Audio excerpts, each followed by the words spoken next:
सच्चाई की तरफ जाना है। कि याद रखें कि उनसे जब पूछा किसी ने, नबी सल्लल्लाहु अलैहि वसल्लम ने, कि एक चीज बताओ एक नबी, कि मैं एक आदमी आया ना, कहता मेरा सारा कबीला मुसलमान हो गया है, अब मैं मेरी उम्र का होगा, कहता मैं अब अपनी आदतें नहीं बदल सकता, तो आप बताएं नबी एक मैं चीज कर लूं मुसलमान होने के लिए, एक कौन सी वो क्वालिटी होगी? उन्होंने कहा सच बोला करो। तो जो सच्चाई है, ये सच की पावर ना भूलें, ये आपको इज्जत देगी दुनिया में। सच्चे इंसान की इज्जत होती है।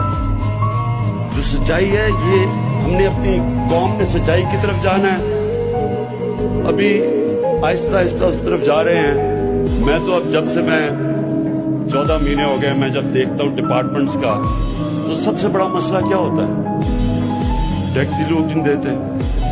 वो ताजरों के पास जाते हैं, वो कहते जी हमने CN से ही नहीं, हमने टैक्सी नहीं देना। टैक्स नहीं देना तो मुल्क कैसे चलेगा?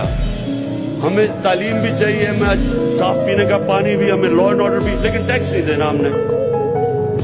ये हमें ज़हन बदलना पड़ेगा। एक खुददार कौम अपने पैर पे खड़ी होती है, भीख मांग के कर्जे लेके कौम नहीं बनती। बुरा वक्त आपको मौका देता है कि मैंने क्या गलतियां की, इनको कैसे मैंने ठीक करना है।